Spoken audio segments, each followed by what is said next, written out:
ងសម្បូរអ្នកចៅមកស្រីសាឆ្លងកាត់សុំកាក់ឈប់សិនអូនសុំបាត់ផ្ពាល់មួយកុំព្រួយចាំបងធ្នងសង្គ្រាមឆ្នាំថ្មីយើងនេះជះទឹកជោគរៀងកាយអូនបងនេះឈោកគិតពាក់អាវវាលកបងឡើងឈោផ្លឹកឡើងកំដៅនេះភ្លើងឆេះទាំងខ្លួនកំពុងតតឹងខំស្កាត់មកពីចម្ងាយសប្បាយទាំងចិត្តទាំងកាយខាត់ជួបគ្នាយូរហើយបងមើលតែអូនក៏សុខសប្បាយនេះសម្រស់ក៏អាប់លវែល baby លោកឡើងឆើតឆាយឲ្យរូបបរិការតែគិតដូចជាពេលតែមិនឈប់គិតជួយចិត្តអាសវាលក៏ត្រូវនឹងខោក៏បយខ្លីអត់អីអត់ទៅក៏មកតែបងអត់ស្រីទោះចំណាយបន្តិចបន្តួចក៏បងនៅគិតថាមិនអីបងមិនមែនមនុស្សស្អីមានលុយមិនចេះចាយស្ដាប់សំដីនេះព្រានារីបរសមកដូចជាបងដែលឈរទីនេះគឺគ្មានពីរទេកុំថាបងនេះអូនដែលសោះនិយាយពីចិត្តស្រឡាញ់មកใจឲ្យអូនស្មើគ្នាទាំងអស់មកតកភាពណាស់ឲ្យតែស្រីបោ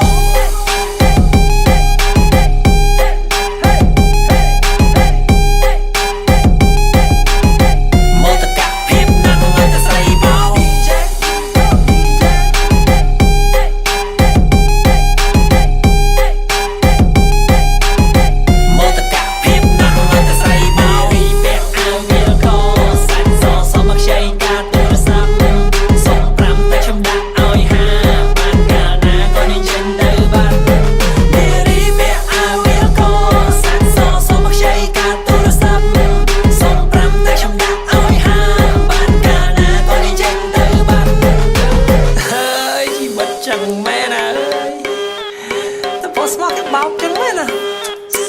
ហើយតែធំគេបោកខ្លះចង់គេបោកខ្ញុំកើតមកស្អាតខ្ញុំមានន័យខំរៀបដូចជានាងបោកខ្ញុំមិនណៃរាប់ថាជាកំហុសនាងបោកត្រូវឲ្យនាងបោកទៀតគ្រប់ពេលដែលនាងបោកខ្ញុំជីវិតមានរសជាតិគ្រាន់ជាងអ្នកខ្លះមិនមានអ្នកចង់ពាល់អាចជួយពាក់កណ្ដាហានៅតែ single ជីវិតដូចទូរទស្សន៍ដែលគ្មានខ្សែអងតែកើតមកស្អាតតែត្រូវនៅម្នាក់ឯងពេលវាដូចជាផ្កាយនៅចម្ងាយរំលាយគីឡូថែមថោអារម្មណ៍ថ្មីកំពុងតែចូលសប្បាយនឹងគិតទៅបានកុំសម័យមកលេងសង្គ្រាមនៅលើនារីជាការកំសាន្តអមមិនសែបបន្លំក៏បាន